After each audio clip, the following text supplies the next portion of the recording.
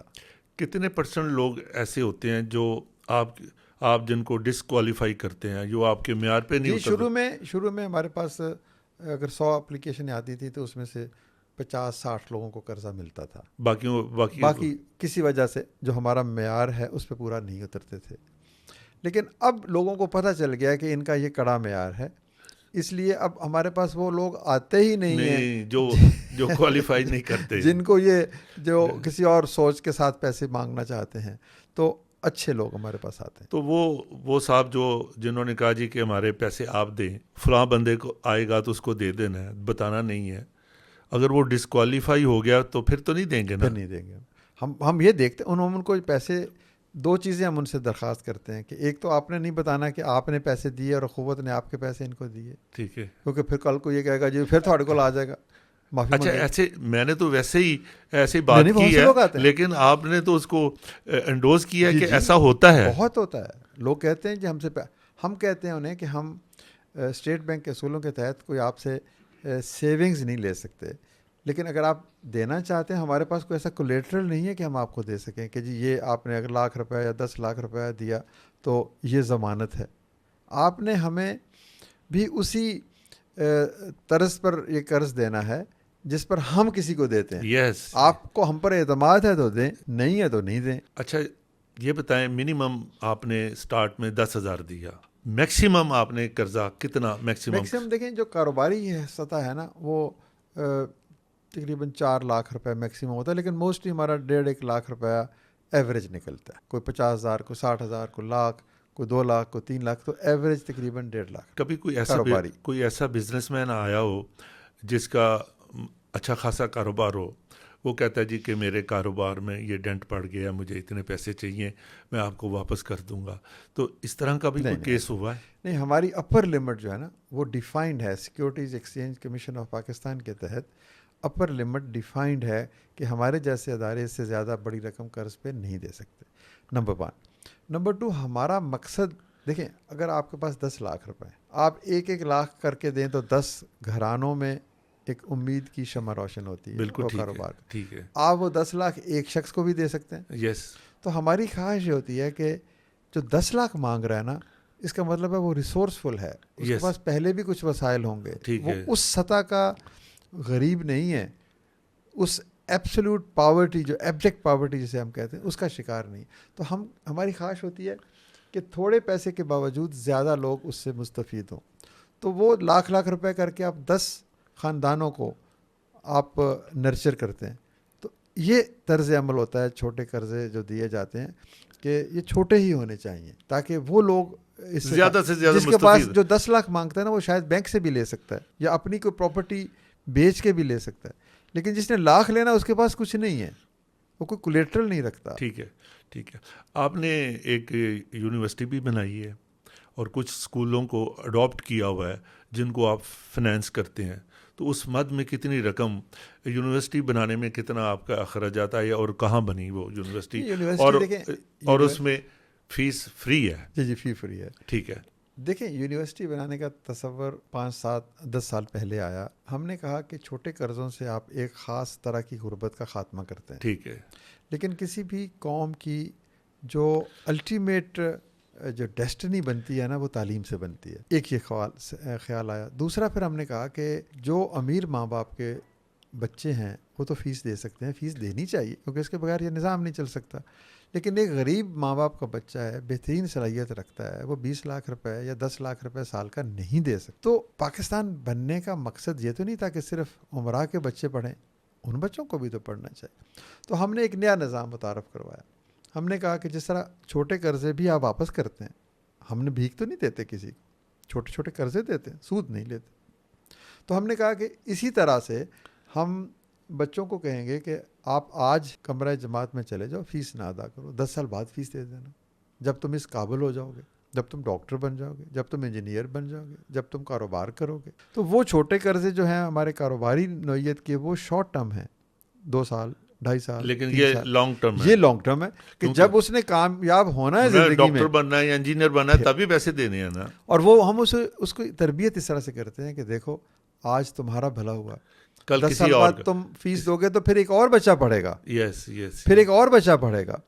تو معاشرے میں جیسے میں نے پہلے کہا کہ ایک اجتماعی امداد کا نظام بننا چاہیے کہ جن کے پاس آج ہے وہ آج دوسروں کی مدد کریں، جن کے پاس کل ہوگا وہ پھر کل دوسروں کی مدد کریں گے. تو یہ سائیکل نیکی کا ایک سائیکل بنے گا. تو اس سے ملک اور قوم اور سماج اور معاشرے تعمیر ہوں گے. تو اس طرح کے کچھ اسٹوڈنٹس، جی چند دن پہلے میرے پاس ایک بچہ آیا، وہ آپ اندازہ کریں کہ ابھی اس نے بی اے پاس، یعنی بی اے نہیں، وہ ایک چارٹرڈ اکاؤنٹنٹ بن رہا ہے، تو ICMA میں وہ بچہ. تو ابھی اس کی تعلیم مکمل نہیں ہوئی، ابھی اس کو مکمل ڈگری نہیں ملی، لیکن اس نے کام شروع کر دیا. اور وہ مجھے سن کے نظر نہ لگے اس نے مجھے بتانا شروع کر دیا کہ میں 3 لاکھ روپے ماہانہ کماتا ہوں. یعنی ایک بچہ ایک چھوٹے سے شہر کے کچے سکول کے ٹاٹ کے کمرے سے اٹھتا ہے، اخوت کالج میں پہنچتا ہے، پھر وہ پروفیشنل ایجوکیشن لیتا ہے، پھر وہ ماں باپ، اس کے والد درجہ چہارم کے ملازم تھے جن کی تنخواہ 30-40 ہزار روپے ہوتی، اور وہ بڑے فخر سے بتاتا ہے کہ میرے والد اتنی تنخواہ لیتے تھے اور میں ابھی زندگی کی جو عملی میدان میں پوری طرح داخل بھی نہیں ہوا اور میں 3 لاکھ روپے کماتا ہوں. تو وہ جب آیا میرے پاس تو اس نے 1 لاکھ روپے کا چیک مجھے دیا کہ جی یہ میری طرف سے کنٹریبیوشن ہے، یہ وہ فیس ہے جو میں نے اس وقت ادا نہیں کی تھی، اب میں آپ کو اس لیے دے رہا ہوں کہ اس سے ایک اور بچہ پڑھے گا. تو ہمارا جو مقصد ہے نا، ہم اپنے جو چھوٹے بورور چھوٹے قرض لے ان کو بھی یہ کہتے ہیں کہ آج تم لینے والے ہو، کل تمہیں دینے والا بننا ہے. یہی ایک تسلسل ہے اس یونیورسٹی میں بھی کہ یہ بچے آج ٹھیک ہے آپ اس کی تنخواہ اس کی فیس دے رہے ہیں، تو کل یہ دیں گے کسی اور بچے کے لیے. یہ یونیورسٹی کہاں اس کا؟ یہ ادھر قصور میں ہمارے لاہور سے آدھا پونا گھنٹے. اور اسکول کتنے ہیں جن کو آپ نے اڈاپشن میں لیا؟ اسکول جو ہے وہ حکومت کے اسکول ہیں. اچھا. اس میں بھی ہم حکومت کے ساتھ پارٹنرشپ کرتے ہیں اور ہم مشکور ہیں، پنجاب حکومت نے بہت بڑے اسکول دیے ہوئے ہیں. تو ان اسکولوں میں ہم نے ایک بہتر گورننس لے کر آئے، اٹینڈنس بہتر ہو گئی، ٹیچر کی ایبسنٹیزم ختم ہو گئی، کوالٹی بہتر ہو گئی. پھر کچھ ہم نے وسائل اکٹھے کر کے اسکول کی جو فزیکل کنڈیشنز ہیں اس کو امپروو کر دیا. تو تقریباً 60-70 ہزار بچے ہمارے ان اسکولوں میں پڑھتے ہیں. اچھا، ایک ایسا سوال ہے کہ آپ نے پنجاب کے بہت سارے چیف منسٹر دیکھے ہیں اور ان کے کام بھی دیکھے ہیں، ان کے ساتھ آپ کا کوارڈینیشن رابطہ بھی رہتا ہے. مریم نواز نے پنجاب میں کافی چیزوں میں کام کیا، آپ ان کو کس نظر سے دیکھ رہے ہیں؟ بہت اچھے کام کیے ہیں، مطلب غیر معمولی کا یہ کام ہے، غیر معمولی کام ہے. یہ دیکھیں اپنی چھت اپنا گھر کا جو پروگرام ہے، یہ کسی کو چھت دینا، کسی غریب شخص کو میں آپ کو ملاؤں اپنی چھت اپنا گھر کے لوگوں سے، آپ حیران رہ جائیں گے. ان کے آنسو نہیں خشک ہوتے یہ کہتے ہوئے کہ ہم نے سوچا بھی نہیں تھا کہ ہمارے سر پہ چھت ہوگی. اب دیکھیں تقریباً کوئی 1.25 لاکھ گھر بن چکے زیر تعمیر ہیں، ان میں سے 60-70 ہزار بن گئے ہیں. تو جس کو گھر مل جائے دعا نہیں دے گا تو کیا دے گا. اسی طرح بہت سے اور کام بھی ہیں. یہ دیکھیں یہ سیاسی نوعیت کا سوال ہے، ہم غیر سیاسی ہیں، ہم ہر اس عمل کی تعریف کریں گے جو خلق خدا کی بہتری کے لیے. تو وہ ہمارے جو سندھ میں بلوچستان میں بھی ہم کام کرتے ہیں، سندھ میں بھی کام کرتے ہیں. وفاقی سطح پر وزیر اعظم کا ایک بہت بڑا پروگرام ہے چھوٹے قرضوں کی اسکیم کا. اچھا یہ بتائیں، آپ کو آکسفورڈ، کیمبرج اور ایک اور یونیورسٹی ہے، یونیورسٹیز میں ہم جاتے رہتے ہیں، ہارورڈ بھی ہے. یس. تو آپ وہاں لیکچر دینے جاتے ہیں؟ جی. تو لیکچر کی وہ آپ کو فیس ادا کرتے ہیں؟ نہیں اتنی کوئی ایسی فیس ہم لیتے ہی نہیں ہیں، ہم نے تو اپنا پیغام دینا ہے. لیکن وہ بلاتے تو آپ کو آنر کے ساتھ ہے نا کہ آپ پاکستان میں یہ کام وہ کریں. بلاتے ہیں، وہ شک کے ساتھ بلاتے ہیں. وہ کہتے ہیں کہ ایسا ہو نہیں سکتا. وہ کہتے ہیں ہمیں بتائیں کہ یہ ایسا کیسے ممکن ہے. وہ کہتے ہیں پاکستان سے اچھی خبر کیسے آ گئی، پاکستان میں دینے والے اتنے کہاں سے آ گئے کہ آپ نے یہ پروگرام بنایا. پھر پبلک پرائیویٹ پارٹنرشپ کیسے ہو گئی، پھر 100% ریکوری کیسے ہو گئی، پھر سود کے بغیر نظام کیسے چل گیا. یہ تو وہ ایک کرٹیکل جیسے کہتے ہیں نا کہ نقطہ نگاہ سے ہمیں بلاتے ہیں اور ہمیں پوچھتے ہیں اور وہ کہتے ہیں کہ اکنامکس کے اصولوں کے مطابق آپ کامیاب ہو ہی نہیں سکتے. تو ہم انہیں یہ کہتے ہیں کہ جہاں اکنامکس ختم ہوتی ہے نا وہاں سے مواخات شروع ہوتی ہے. تو یہ تو ایک وہ ہمیں ہم کو پیسوں کے لیے نہیں, یہ تو ایک پیغام ہے. یہ کیا کہتے ہیں, وہ بڑا خوبصورت سا شعر ہے کہ ان کا جو کام ہے وہ اہل سیاست جانے, میرا پیغام محبت ہے جہاں تک پہنچے. تو ہمارا پیغام تو اخوت ہے. اخوت کو صرف پاکستان کی جغرافیائی حدود میں قید نہیں کرنا, یہ ایک عالمگیر پیغام ہے. نبی پاک صلی اللہ علیہ وآلہ وسلم رحمت للمسلمین نہیں ہے, وہ رحمت للعالمین ہیں. تو ان کا پیغام جو ہے گلی گلی گھر گھر جانا چاہیے. وہ افریقہ میں بھی اور وہ فار ایسٹ میں بھی اور وہ یورپ میں بھی جانا چاہیے. ہم اپنی بہترین چیز لوگوں کو نہیں دکھاتے.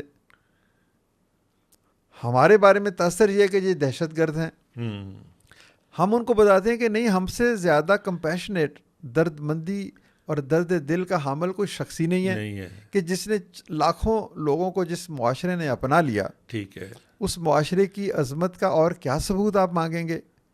ٹھیک ہے. تو ہم تو اپنی کھوئی ہوئی جو عظمت ہے اور جو اپنی نیک نامی ہے اس کا پرچار کرتے ہیں. تو ان تین دنیا کی بہترین یہ تین یونیورسٹیاں, تینوں میں آپ نے ان کو لیکچر دیا. آپ کو ان تینوں میں سے سب سے زیادہ مزہ کس یونیورسٹی میں آیا جہاں آڈینس نے آپ کو بڑے غور سے سنا؟ ہر جگہ غور سے سنتے ہیں, ہر جگہ ہی الحمدللہ غور سے سنتے ہیں. اور گیدرنگ کتنی میں نے ہوتی؟ یونائٹڈ نیشنز میں بھی خطاب کیا جس میں 80 ممالک کے لوگ تھے, 80 ممالک کے نمائندے تھے, اور وہ absolutely they were dazzled, they were shocked, they were surprised, they didn't believe ایسا پاسبلٹی ہے. تو دیکھیں, کوئی تعریف کرے یا نہ کرے, کوئی اچھے الفاظ میں آپ کو متعارف کروائے یا نہ کروائے, کوئی ستائش کرے یا تنقید کرے, ہم اس سے بے نیاز ہیں. دیکھیں میں آپ کو چھوٹی سی مثال دیتا ہوں. ایک مؤذن ہے نا, اس نے 5 وقت نماز اذان دینی. کوئی نماز پڑھنے آتا ہے یا نہیں آتا ہے, لیکن اس کے باوجود وہ اگلی نماز کے لیے تیار ہوتا ہے اذان دینے کی. اس کا کام یہ ہے. ہم بھی مواخات کے مؤذن ہیں, ہم نے یہ پیغام دینا ہی دینا. تو اس میں کوئی پتھر پھینکے, کوئی پھول پھینکے, ہم نے یہ کام پتھر یا پھول کے لیے نہیں, خدا کی رضا کے لیے کرنا ہے. ہمارے تمام ساتھی اسی جذبے سے سرشار ہیں, ہمارا ایک ایک ملازم اسی جذبے سے سرشار ہے, ہمارا ایک ایک رضاکار صرف اور صرف الحمدللہ اللہ تعالیٰ کی رضا کے حصول کے لیے یہ کام کرنا چاہتا ہے. تو آپ کی اس کاوش کے اعتراف میں حکومت پاکستان نے حلال امتیاز بھی دیا, تارا امتیاز بھی دیا, اور ایک اور ریمن میگا سے انہوں نے بھی آپ کو ایشیا کا is equal to Nobel prize دیا اور ساتھ $50,000 کیش دیا. Is this right? $50,000 کی نہیں, وہ کچھ رقم ہے لیکن وہ تھوڑی سی رقم ہے. بٹ میں آپ کو یہ بات کہنا نہیں, وہ رقم آپ کو انہوں نے انڈیویجول لیول پہ دی یا فاؤنڈیشن کو دی؟ جی نہیں, یہ انڈیویجول سطح پر, انفرادی سطح پر وہ دیتے ہیں. لیکن مجھے جتنے بھی انعام ایسے ملے ہیں نا, اس کی جو رقم کا ایک بڑا حصہ میں تو یہ پیش کرتا ہوں. یہ ملکہ الزبتھ نے آپ کو یہ دیا؟ نہیں, ان کا ایک اور پروگرام, اس میں کوئی کیش پرائز. دیکھیں یہ جتنے بھی ایوارڈز ملتے ہیں نا, تو آپ نے ہلال امتیاز کہا, ستارہ امتیاز کہا, وہ باقی جتنے بھی انعام ہمیں, موسٹلی یہ کوئی فائنینشیل اس کے ساتھ ایٹریبیوٹس نہیں ہوتے. یہ ایک ریکگنیشن ہے, ایک اعتراف ہے کہ یہ خدمت کا کام کیا گیا. یہ جو ملکہ برطانیہ کا ایک جو کامن ویلتھ ایوارڈ ہے, اس کے ساتھ کوئی لیکن دیا تو انہوں نے نہ تھا. جی ملکہ تھوڑا سا بکنگم پیلس کے نہیں وہاں نہیں, یہاں پر پاکستان میں ان کے سفارت خانے میں ان کے بیہاف پر یہ ایوارڈ دیا گیا. اچھا, آپ نے خواجہ سرار ٹرانسجینڈر کے حوالے سے بھی ان کے لیے بھی کیا ان کے لیے آسانیاں پیدا کی ہیں؟ جی دیکھیں, جب ہم غربت کے خاتمے کی بات کرتے ہیں نا, تو پھر آپ کسی چیز کو پھر دیکھنا یہ پڑتا ہے کہ سب سے زیادہ غریب کون ہے. تو اس معاشرے میں سب سے زیادہ غریب اگر آپ دیکھیں نا, تو خواجہ سرا. نہ گھر ہے, نہ تعلیم ہے, نہ کوئی روزگار ہے, نہ کوئی رشتہ ہے, نہ کوئی دوست ہے, ماں باپ بھی نہیں ہیں, کوئی بھی نہیں. اور پھر سب سے بڑھ کر یہ کہ آپ کی شناخت ہی نہیں ہے, آپ کے پاس آئیڈینٹی کارڈ نہیں ہے. تو پھر ہم نے کہا کہ اگر غریب ترین محروم ترین طبقوں کی مدد کرنی ہے تو پھر اس میں یہ ان کو بھی اکوموڈیٹ کرتے ہیں آپ. تو ان کو ہم ان کے لیے ہم اسٹائپنڈ دیتے ہیں, ان کو ہم تربیت دیتے ہیں, ان کی ملازمت کے لیے وہ کام کرتے ہیں. تو ان کا شناختی کارڈ بھی آپ سنا بنانے کی کوشش کرتے ہیں. ہم نے بہت سے لوگوں کے شناخت, بہت سے ایسے ان کے بنوائے بھی ہیں. جی بنوائے. وہ ہم نے سپریم کورٹ کے ساتھ ہمارا ایک ہمیں بلایا گیا کہ آپ ان کی کیسے مدد کر سکتے ہیں. تو پھر سپریم کورٹ کے احکام کے تحت نادرا نے جگہ جگہ پر سینٹر بنائے تھے, تو وہاں پر ہم اپنے ان ٹرانسجینڈرز کو لے کے گئے, ان کے کاغذات پورے کیے, اور پھر وہ الحمدللہ ان کو بہت ساری بڑی تعداد میں ان کو شناختی کارڈ ملے. اس پورے اخوت فاؤنڈیشن کے ٹینور میں آپ کا تکلیف دہ لمحہ کیا؟ کوئی 200-250 دفاتر میں ڈکیتیاں ہوئی ہیں, مطلب بندوق کے زور پر آپ سے پیسے لے کے بھاگ گئے. یہ کہاں ہوا؟ کئی جگہوں پر ہوتا رہتا ہے, مطلب جب بھی اب الحمدللہ اب ہم نے نظام بدل دیا. اب ہم پیسے خود جو اقساط کی صورت میں آتے تھے نا, تو اب ہم وصول نہیں کرتے, ہم پیسے کو ہاتھ نہیں لگاتے, وہ بندہ خود بخود جا کے بینک میں ڈپازٹ کرتا ہے, اس اکاؤنٹ میں جمع, یعنی ہم نے سیکھ لیا نا اس طریقے سے کام کرنا ہے. تو یہ اس طرح کی مصائب ہیں, اس طرح کی کوئی بعض اوقات کو بدیانتی بھی کرتا ہے, کوئی ملازم بھی بدیانتی کر سکتا ہے, لوگ بھی بعض اوقات کوئی کہتے ہیں کہ ہم پیسے نہیں دیں گے, کئی قسم کے ایشوز آتے ہیں. لیکن یہ ایشوز جو ہے نا ہمارے لیے ہر جو مشکل ہے نا وہ ایک امکان کا راستہ بن جاتی ہے کہ اس سے نئی چیز ہم سیکھیں گے, تو اس کو ہم قبول کرتے ہیں. کیونکہ حضرت علی نے فرمایا تھا کہ جب مجھ پر کوئی بہت مشکل نہیں آتی تو میں سوچتا ہوں کبھی کبھار کہ کہیں خدا مجھ سے ناراض تو نہیں ہے. تو یہ امتحان آپ کے خلوص قلب کا, آپ کی محنت کا, آپ کے عزم کا امتحان بن کر آتے ہیں. اور انتہائی خوشگوار لمحہ جس دن آپ کو بہت خوشی ہوئی ہے جب کوئی بچہ کوئی آ کر بتاتا ہے وہ جس طرح ایک لڑکا ₹1,00,000 دے کے گیا. جی دیکھیں نا, اب اس سے دیٹ مینس کہ آپ اپنی زندگی میں ہی امپیکٹ دیکھ رہے ہیں, رزلٹ دیکھ رہے ہیں, نتیجہ دیکھ رہے ہیں. کوئی شخص دعا دیتا ہے, کوئی بوڑھی عورت ہاتھ اٹھا کے دعا کرتی ہے. کہ کل بھی مجھے ایک عورت ملی, اس کا بچہ اب امریکہ میں ہے, مجھے ملی کہ جی میں نے آج سے 15 سال پہلے ₹4,000 قرضہ لیا تھا آپ سے. ہاں جی, ٹھیک ہے. اخوت سے اس نے 4,000 کا قرضہ لیا, اور کہتی ہے میں نے 8-10 دفعہ قرضہ لیا. میں نے قرضہ لے کے گھر میں کوئی چیزیں بنانی شروع کر دیں, پھر میں نے بیچنا شروع کر دیں, پھر میں نے ایک اسکول میں کینٹین ٹھیکے پہ لے لی. اس طریقے سے اس نے اپنے بچے کی پرورش کی, اس کو پڑھایا لکھایا. اب وہ امریکہ میں ہے.